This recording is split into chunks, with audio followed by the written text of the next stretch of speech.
سوال: زبان اور شرمگاہ کی حفاظت کرنے والے کو نبی علیہ السلام نے کیا تحفہ دیا؟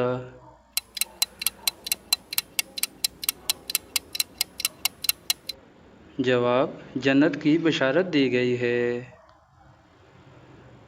سوال: رزق میں برکت لانے والا سب سے بہترین عمل کیا ہے؟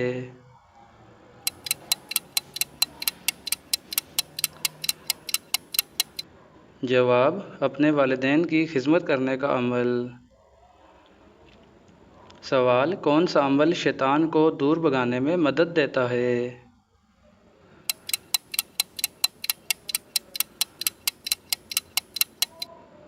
جواب: جب اذان ہو رہی ہو تو اس کو خاموشی کے ساتھ سننا۔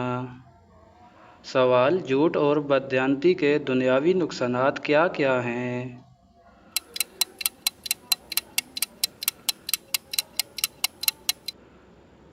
جواب: رزق انسان کا تنگ ہو جاتا ہے۔